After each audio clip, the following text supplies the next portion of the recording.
The small velvet box felt wrong the moment I picked it up. Too light, too empty. My engagement ring, the beautiful 4-carat diamond Paul gave me just months ago, was gone. I froze in my bedroom, staring at the empty space where it should have been safe while I showered. My name is Rachel, and I never thought my own sister would betray me like this. Mom, I called, my voice shaking as I ran downstairs. Mom, have you seen my ring? Did you move it? She looked up from her coffee, her nails perfect as always, wrapped around her favorite mug. What do you mean, honey? Isn't it in your room? The box is empty. I held it out, my hands shaking. I always put it there when I shower. Always. Maybe you misplaced it, she said with barely a glance at the box. You've been so distracted with all the wedding planning. Then, I heard it, the sound of Laura's laughter coming from the backyard.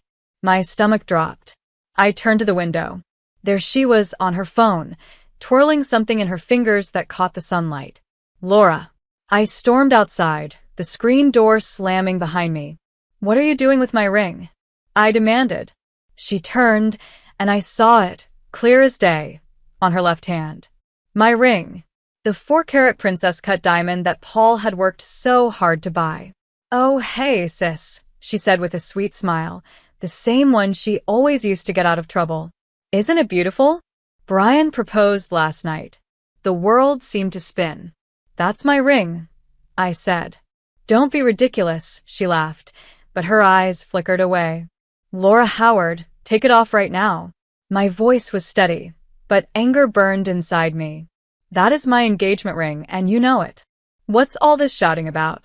Our father appeared at the door, Mom right behind him. Laura stole my engagement ring. I turned to them, desperate for them to see the truth. She's trying to pass it off as her own. Laura's lower lip trembled. Why would I steal her ring? Brian proposed to me. He bought this. Now, Rachel, Mom said gently, stepping forward and placing a hand on my arm. Your sister just got engaged. This should be a happy moment. I pulled away from her touch. Are you serious right now? That is my ring. Dad squinted at Laura's hand. It looks different than yours. The setting isn't quite the same. That's because she changed it. I was yelling now, my voice echoing across the yard. Call Paul. Call the jeweler. That is my ring. Honey, Mom said in that annoying, fake calm voice she always used. You're making a scene. Laura and Brian are in love. They're getting married. Can't you just be happy for your sister? I looked at them, Mom's dismissive face, Dad avoiding eye contact, and Laura trying to hide her smirk but failing. 30 years of watching them favor her, protect her, excuse her. And somehow I was still shocked. You know what? I pulled out my phone. Let's call Brian right now and ask him where he got the ring. Laura's face turned pale. He's busy at work. Perfect, I said, hitting the call button. I'll leave a message. Stop it, she lunged for my phone, but I stepped back. Fine, she snapped. I borrowed it, okay? But Brian was going to propose, and we couldn't afford anything nice. And you have everything. The perfect job, the perfect fiancé, the perfect life. Laura, Mom gasped, but it was too late. The truth was out. I looked at my parents, waiting for them to finally do something, to finally hold her accountable. Instead, Mom put an arm around Laura's shoulders. We'll figure this out as a family. There's no need to involve Brian or make this public.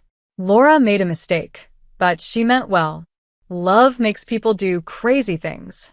I let out a laugh, sharp, bitter. Meant well? She stole my engagement ring. We'll replace it, Dad said quickly. A newer one. An even better one. That's not the point. My hands were shaking, my eyes burning with unshed tears. She stole from me. She lied about it. And you're still defending her. Rachel, please, Mom sighed. Don't be dramatic. We can fix this. I looked at Laura, still wearing my ring, still safe in Mom's arms. Something inside me hardened. I had always been the calm one, the reasonable one, but not anymore. You're right, Mom, I said quietly. We can fix this. And I will. I turned and walked away, their voices calling after me. They had no idea what was coming, but they were about to learn that karma has a way of collecting its debts, and I was going to make sure it did. That night, I stayed at my friend Betty's apartment. My phone buzzed nonstop with messages from my family. I ignored them all. The next morning, I walked into my parents' house with a plan. They were all in the kitchen, acting like nothing had happened. "Oh, good you're back," Mom said, sliding a plate of pancakes onto the counter. "We were worried." "Were you?" I asked, still standing. "Or were you just hoping?" They expected me to cool off and forget about it, like always. Laura sat at the table, my ring still shining on her finger. At least she had the decency to look uncomfortable. "Sweetheart," Dad started, "we've been talking and we think." "No." I cut him off. "You don't get to think anything. That ring is mine, and Laura is going to take it off right now." Mom straightened her back. "Actually, we've decided to help Laura and Brian buy you a new ring. A better one. This way, everyone wins." I stared at her in disbelief. Everyone wins? My sister stole from me, lied to her boyfriend, and you want to reward her? "It's not a reward," Laura said quickly. "Brian loves me, and this ring, it just feels right on my finger, like it was meant to be mine." "You're delusional." I turned to my parents. "And you're enabling her. Again." "That's enough." Dad raised his voice. "We're trying to find a solution here." "The only solution," I said, "is Laura giving back what she stole and finally facing the consequences for once in her life." Before anyone could respond, my phone rang, cutting through the tense silence. "Unknown number," I answered, turning away from their stares. "Is this Rachel?" a man's voice asked. "This is Ryan from Crystal Jewelers. We have a situation regarding a ring purchase." My heart pounded. "Yes, I'm Rachel. What kind of situation?" "A young woman brought in a ring for resizing yesterday. It matches the description of one we sold to a Mr. Paul Wall 4 months ago. She said it was a gift from her boyfriend, but something didn't feel right. We keep detailed records of our sales, especially for rings of this value." I put the phone on speaker and locked eyes with Laura. "Go on." "Well," Ryan continued, "when we checked the serial number, it matched Mr. Wall's purchase. The woman gave her name as Laura and said her boyfriend was named Brian. But according to our records, this ring belongs to you." Laura shot up from her chair. "You had no right to check." "I had every right," I snapped before turning back to Ryan. "Thank you for calling. That ring was stolen from me by my sister. She's trying to pass it off as her own engagement ring." The kitchen fell completely silent. "I see," Ryan said carefully. "In that case, we'll need proper documentation of ownership before making any changes. And you may want to file a police report." "No police," Mom blurted out. "We can handle this privately." "Thank you, Ryan," I said firmly. "I'll bring in the original receipt and documents today." I hung up and turned to my family. Laura's face had gone from pale to bright red. Mom looked like she was about to faint. Dad still wouldn't meet my eyes. "Still want to pretend it was a gift from Brian?" I asked Laura. Her face twisted with anger. "You're just jealous," she shouted. "You hate that I'm happy. That someone wants to marry me too." I laughed. "You really think a marriage built on stealing and lying will make you happy?" Mom slammed her hand on the counter. "Laura made a mistake. But getting the jeweler involved and talking about police reports, that's too much, Rachel. We raised you better than this." "No, Mom." "You raised me to be the responsible one, the understanding one, while Laura got away with everything." "Well, not this time." "Please," Laura's voice shook. "Brian will leave me if he finds out. You know how he is about honesty. I'll do anything. I'll pay you back." You should have thought about that before stealing my ring and lying to everyone." I cut her off. I grabbed my purse. "I'm going to the jeweler. Then I'm calling Brian." "You can't." Laura lunged, grabbing my arm. "Mom, Dad, stop her." Dad finally spoke, his voice tired. "Let her go, Laura. This has gone too far." "But she'll ruin everything," Laura wailed. I yanked my arm free. No, you ruined everything. I'm just making sure the truth comes out. As I reached the door, Mom called after me. If you do this, you'll tear this family apart. I paused, looking back at them one last time. No, Mom. You and Laura did that when you decided stealing and lying were okay, as long as your favorite daughter got what she wanted. I walked out, shutting the door behind me with a satisfying click. My phone buzzed, a text from the jeweler confirming they had found my purchase records. Perfect. It was time to show my sister that karma doesn't care about being the family favorite. I can't believe they're actually defending her, Betty said, sliding a glass of wine across the kitchen counter to me. I mean, I can, because it's your family, but still. I took a long sip, the receipt from Crystal Jewelers spread out in front of me. You should have seen Laura's face when the jeweler called, I said. Like a kid caught with her hand in the cookie jar, except the cookie is a 4-carat diamond worth 20 grand. So, what's the plan? Betty asked, leaning forward, eyes shining with excitement. Please tell me you're going nuclear on this. My phone buzzed again. Another text from Laura. Please don't do this. I'll explain everything to Brian myself. Yeah, right, I muttered, showing Betty the message. She's just trying to buy time to come up with another lie, Betty said. You know that, right? The doorbell rang, making us both jump. Betty peeked through the peephole and turned to me, eyes wide. It's your mom. Of course it is. I stood up, squared my shoulders. Let her in. Mom stormed in like she owned the place, her designer purse swinging at her side. Rachel, we need to talk. Alone. Anything you have to say, you can say in front of Kim. Mom's lips tightened. Fine. Laura is devastated.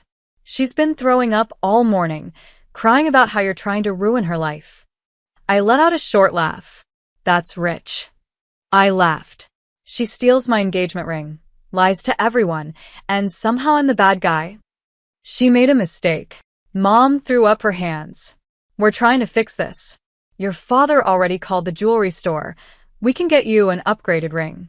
Bigger than the original. It's not about the ring anymore, Mom, I said. It's about Laura finally facing the consequences of her actions. By destroying her relationship? By bringing shame to this family? Betty snorted.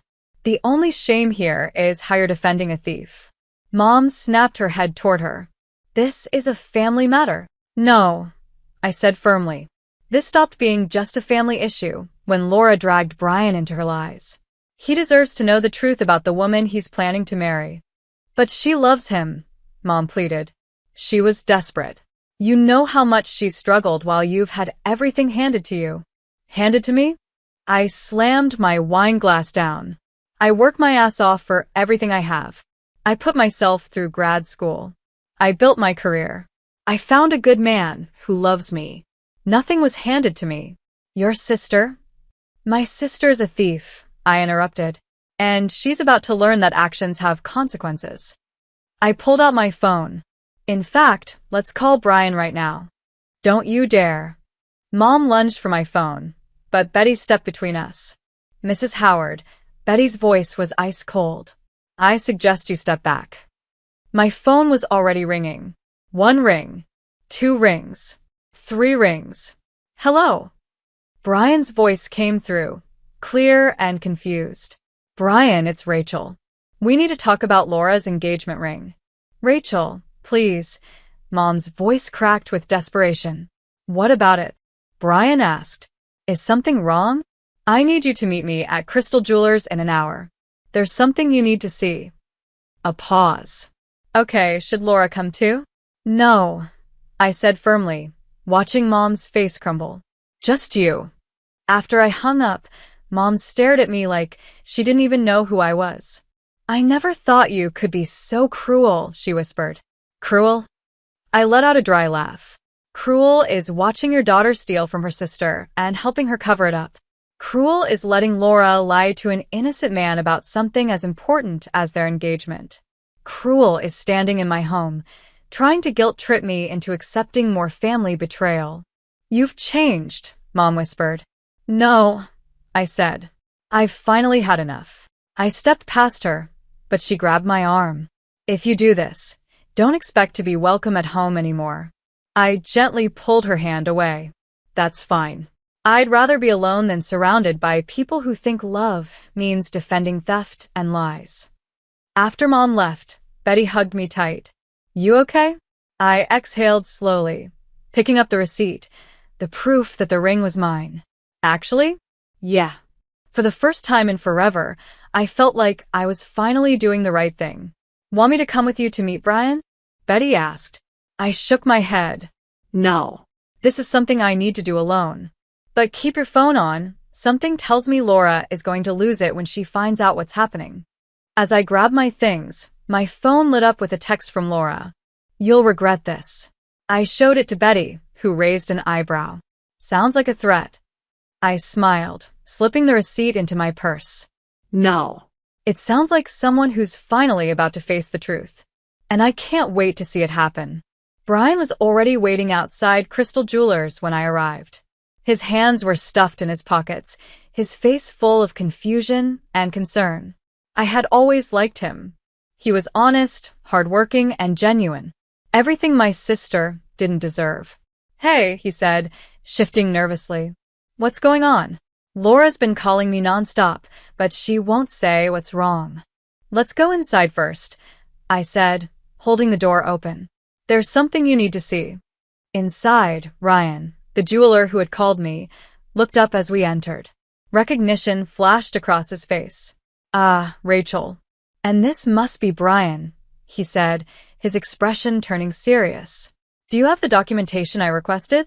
I pulled out the receipt and the original purchase records, laying them on the counter. Right here. Brian frowned, stepping closer. What documentation? What is all this? I took a deep breath. This is proof of purchase for the engagement ring Laura is wearing. The one you supposedly bought her. Brian's face went blank. What are you talking about? Of course, I bought her ring. Ryan cleared his throat. Sir, this receipt shows that the ring was purchased by a Mr. Paul Wall 4 months ago. It was sold as an engagement ring for Rachel. Brian's face turned pale. He picked up the receipt, his hands shaking slightly. There must be some mistake. There's no mistake, I said quietly. Laura lied. She stole my engagement ring while I was in the shower and then tried to pass it off as a gift from you. No. He shook his head. No. She wouldn't. The bell above the door chimed. We all turned just as Laura burst in, her face streaked with tears. Mom was right behind her. Brian, baby, don't listen to her. Laura rushed forward, grabbing his arm. She's jealous. She's trying to ruin everything. Brian's voice was dead quiet. Is it true? Of course not. Laura's voice trembled. I would never. The serial number matches, Ryan interrupted, pointing to the paperwork. And we have security footage of Mr. Wall purchasing the ring, if you'd like to see it. Laura's grip on Brian's arm tightened. Baby, please, she whispered. I can explain everything. Brian jerked away from her. Explain what? His voice was sharp now. Explain how you stole your sister's engagement ring?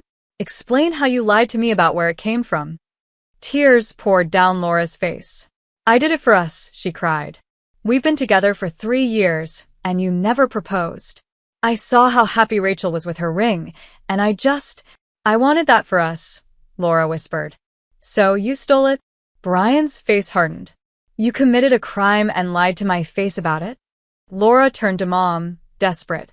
Tell them it's not that simple. Mom stepped forward, but Brian held up a hand. With all due respect, Mrs. Howard, I don't want to hear it.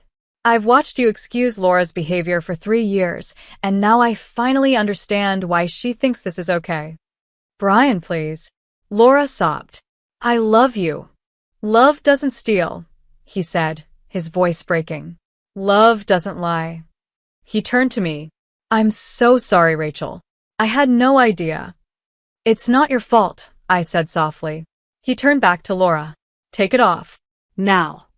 No. She clutched her hand to her chest. You can't make me. Ryan, the jeweler, cleared his throat. Actually, if you don't take off the ring voluntarily, we'll have to involve the police. Theft over $10,000 is a serious crime. Laura's face crumpled. Slowly, she pulled the ring off and dropped it onto the counter like it burned her. Ryan picked it up, inspected it, then handed it to me. The setting has been altered, he noted, but we can restore it to its original design within a week. Laura glared at me, her voice shaking with anger. This is what you wanted, isn't it? To humiliate me? To ruin my life?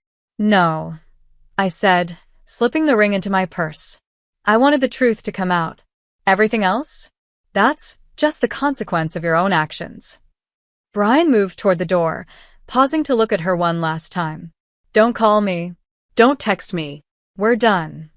Brian, Laura cried, trying to follow him, but Mom held her back as he walked out. Mom turned to me, furious. Are you happy now? You destroyed your sister's relationship.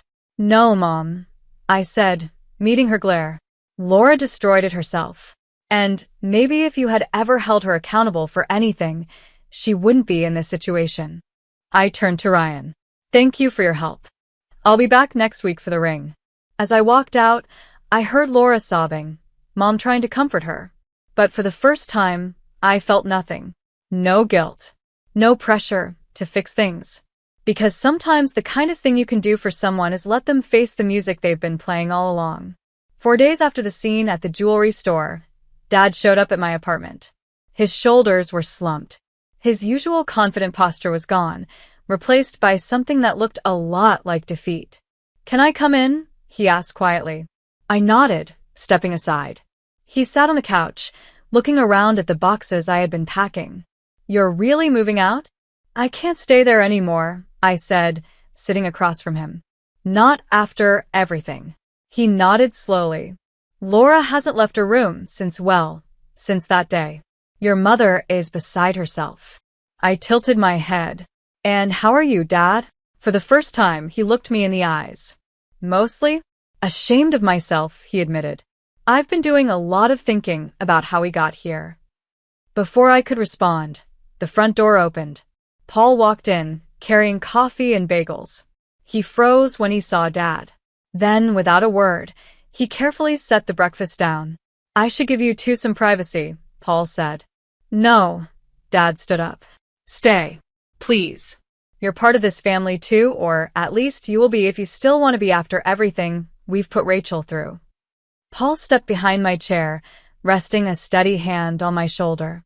I love your daughter, sir, he said. Nothing your other daughter did changes that. Dad sighed heavily.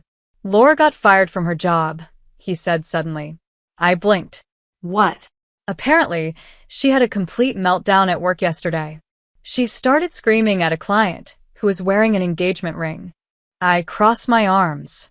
That's not my problem. No, it's not, Dad agreed, surprising me.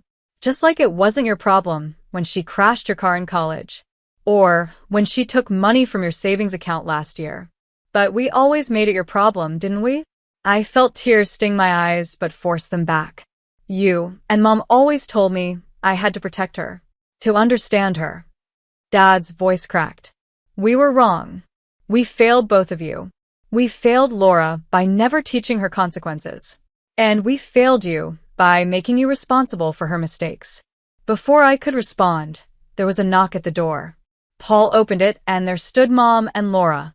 Laura pushed past him, eyes red from crying, but moving with a manic energy. Family intervention, she announced. We're fixing this. Right now. There's nothing to fix, I said, standing up. You need to leave. No. She planted herself in the middle of my living room. This has gone on long enough. Brian won't answer my calls, I lost my job, and it's all because you couldn't just let me be happy. Dad's voice held a warning. Laura. But she ignored him. You've always been jealous of me, she spat. You couldn't stand that maybe Brian loved me more than Paul loves you. That's enough. Dad's voice boomed, making all of us jump.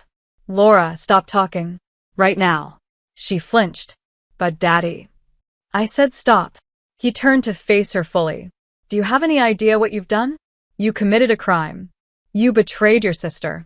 You lied to a man you claimed to love, and now, even after everything, you're still standing here trying to make yourself the victim? Mom stepped forward. Jeffrey, please. She's hurting. Of course she's hurting. Dad threw up his hands.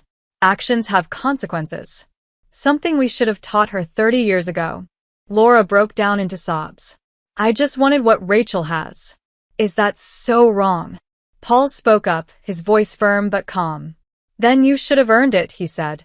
Instead, you tried to steal it. There's a big difference. I looked at all of them. The chaos, the excuses, the endless cycle. Get out, I said quietly. All of you. I'm done with this conversation. This drama. All of it. Rachel, please, Mom begged. We're family.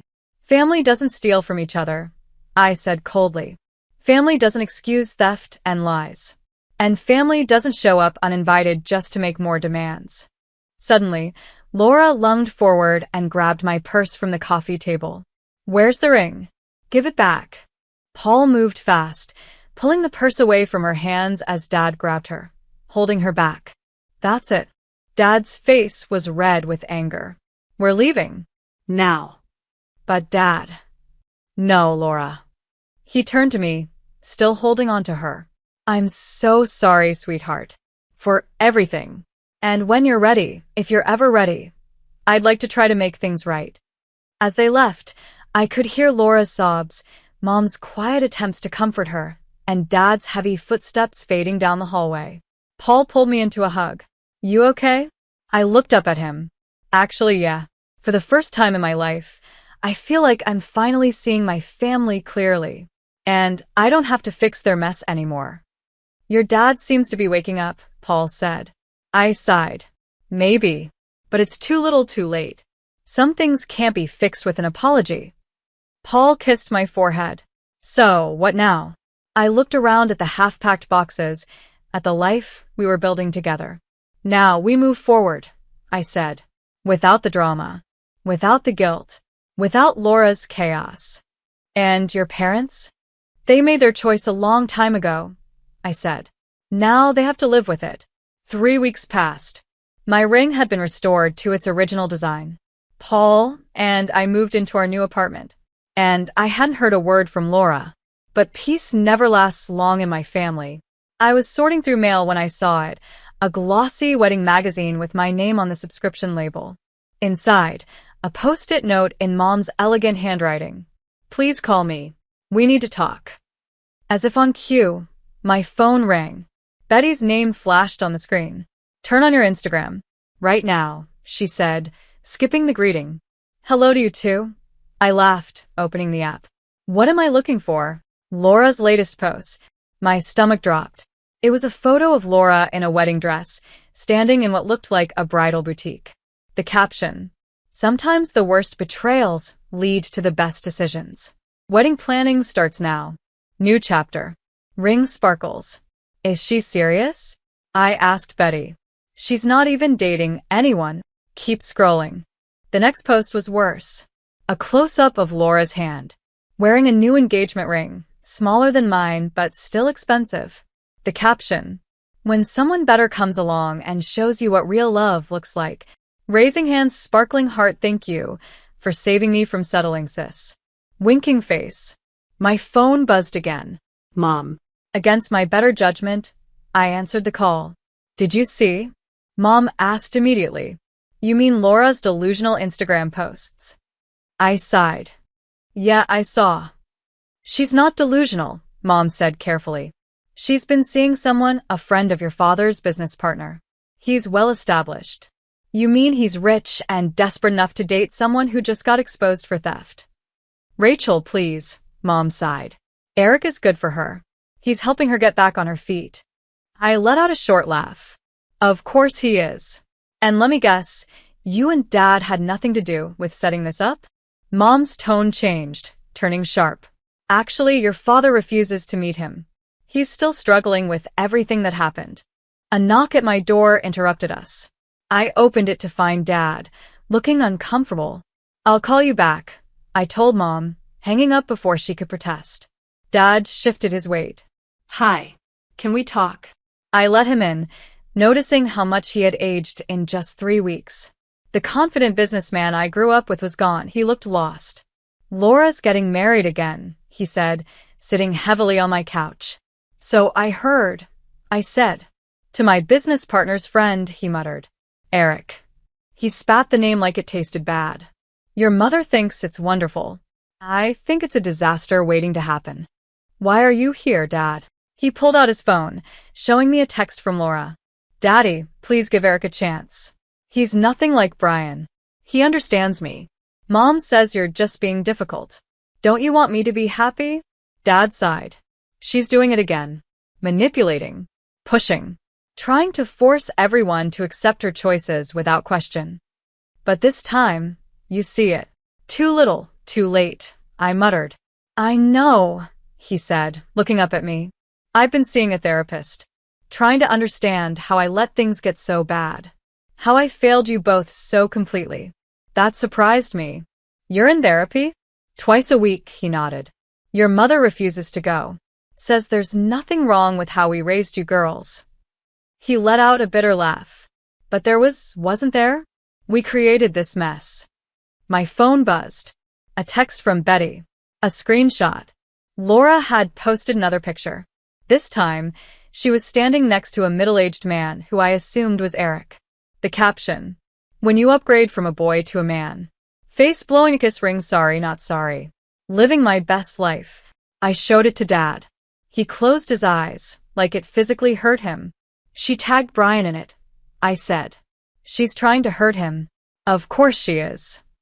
Dad exhaled. "It's what she does when she doesn't get her way." Suddenly, he stood up. "I'm selling my share of the business." "What?" I blinked. "Why?" "Because Eric works there. Because I can't stand watching your mother and sister manipulate another man into their web of lies. Because..." He let out a shaky breath. "I need to start over somehow."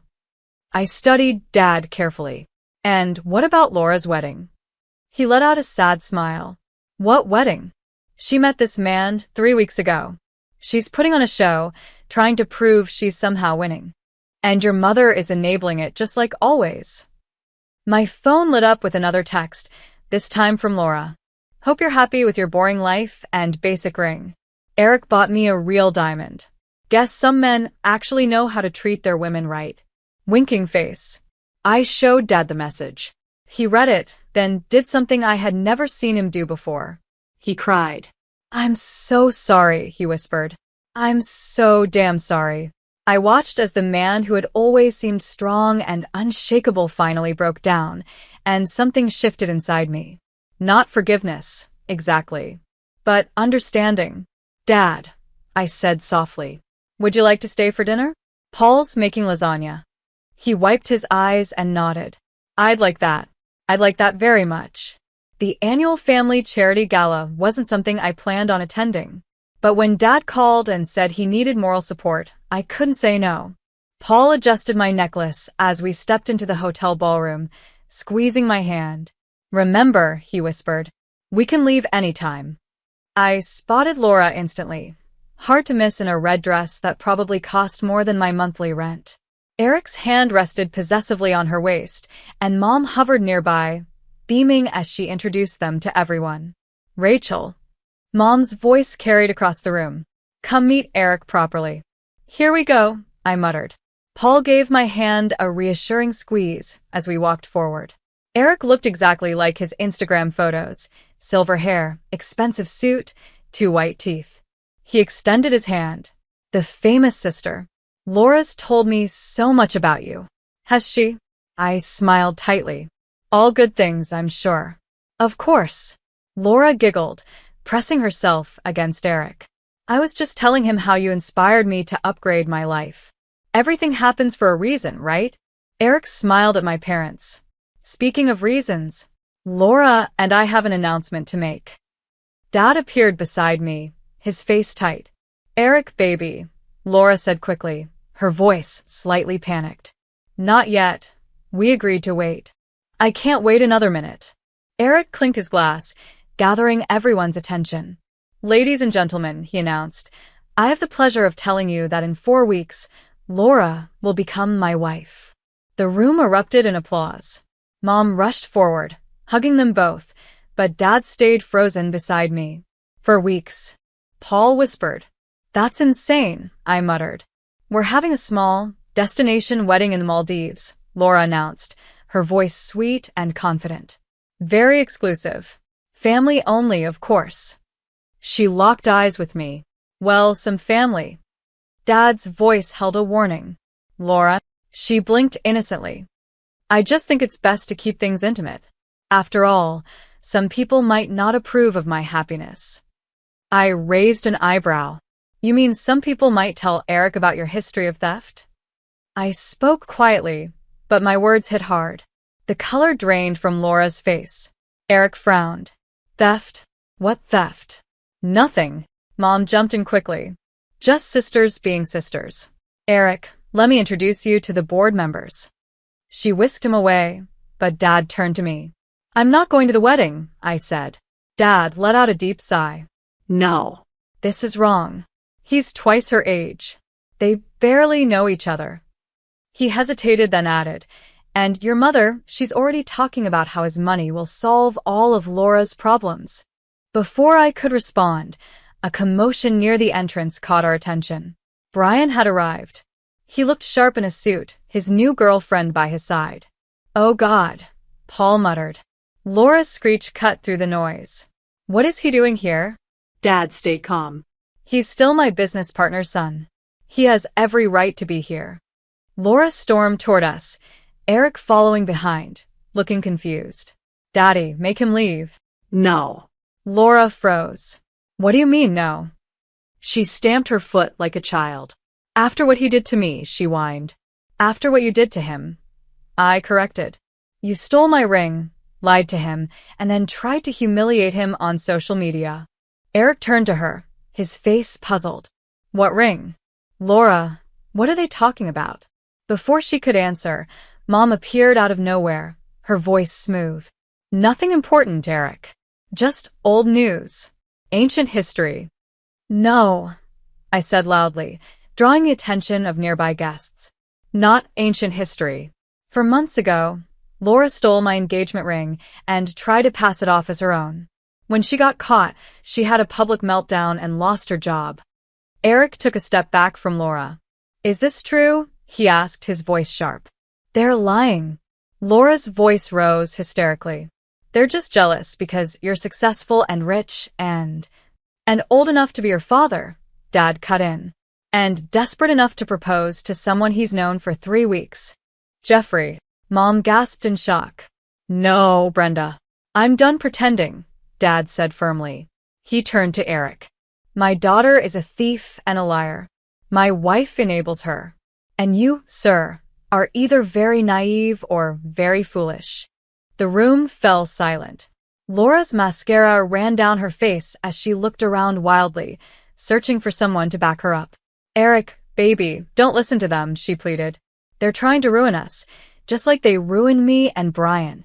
But Eric was already backing away, his face filled with disgust. I think I need some air, he muttered. No. Laura grabbed his arm. Asterisk, you promised me a villa in Bordighera. You said. Eric jerked away. Said what? That I'd save you? Fix you? He shook his head. I think I've heard enough. Without another word, he strode out of the ballroom. Laura collapsed into dramatic sobs. Mom rushed to her side, glaring daggers at Dad and me. Paul leaned in, whispering, Well, I guess the wedding's off. Dad let out a real, genuine laugh. I hadn't heard Dad laugh like that in years. Come on, he said. Let's get out of here before your mother decides this is somehow my fault too. As we walked away, Laura's wails echoed behind us. But for the first time, they didn't fill me with guilt or obligation. They only reminded me how far I had come, from being the sister who always had to fix everything to someone who finally let go. The morning of my wedding was bright and clear. I stood in the bridal suite, Betty adjusting my veil, when a knock at the door made us both freeze. Rachel. Dad's voice. Someone's here to see you. I opened the door to find Dad, standing there with Mom. She looked smaller somehow, more fragile than I remembered. 6 minutes, Dad said softly. That's all she's asking for. Betty squeezed my shoulder. I'll be right outside if you need me. Once we were alone, Mom stepped forward, twisting her hands together. "You look beautiful," she said. "Thank you." I stayed near the door, ready to escape if needed. "Laura's in rehab," she said abruptly. After the gala, after everything, she had a breakdown. A real one this time. Not just for show. "I heard," I said. "Dad told me." "Did he tell you I'm seeing his therapist too?" That surprised me. No, he didn't. "It's hard," Mom admitted, her voice cracking. Looking at yourself in the mirror and realizing you've been the villain in your own daughter's story. That everything you thought you were doing out of love was actually hurting both your children. I didn't respond. I just waited. "Laura's therapist asked her to write letters to everyone she's hurt," Mom continued. "Her letter to you." She pulled an envelope from her purse. "She wanted me to give you this. But she also said she understands if you never read it." I took the envelope, feeling its weight in my hands. "Is that why you're here?" I asked. "To deliver Laura's letter?" Mom straightened her spine. "No," she said. "I'm here to deliver my own apology." She took a shaky breath. "Not in a letter. You deserve to hear it face to face." "Mom, please." She held up a hand. "Let me say this. I failed you, Rachel. I failed you every time I made excuses for Laura. Every time I put her wants above your needs. Every time I made you feel like being responsible and honest somehow made you less special." Tears spilled down her cheeks, ruining her perfect makeup. "I was so focused on protecting Laura that I never protected you. Not from her. Not from my own bias. Not from the unfair burden we placed on you."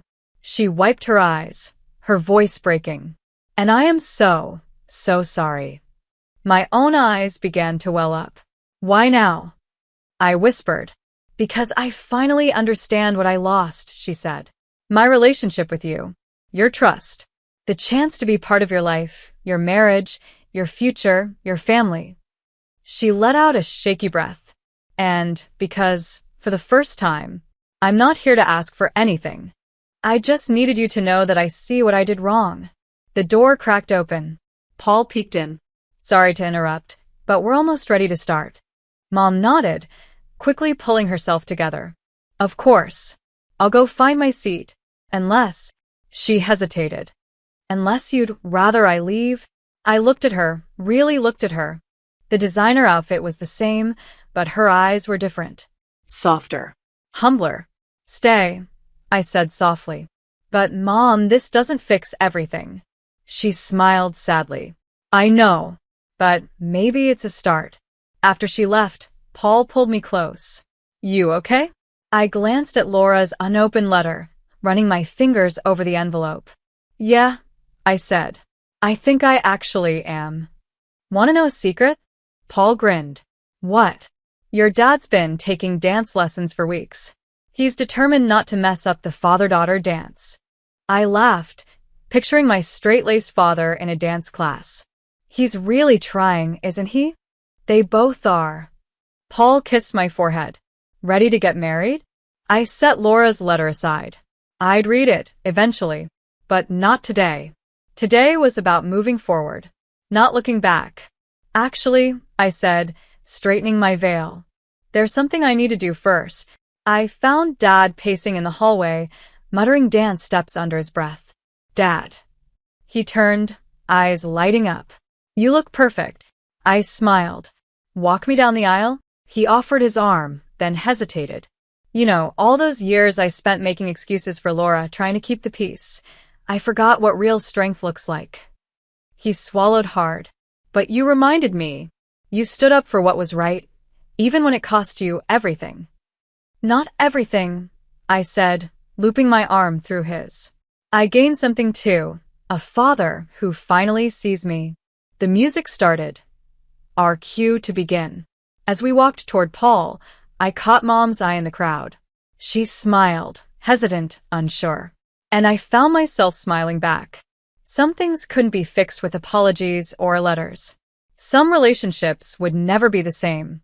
But standing there, surrounded by people who had learned the hard way what real love looks like, I realized something important. A happy ending isn't about forgetting the past.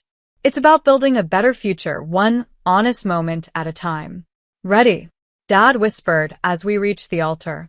I squeezed his arm, looking ahead at Paul. At our future. More than ready,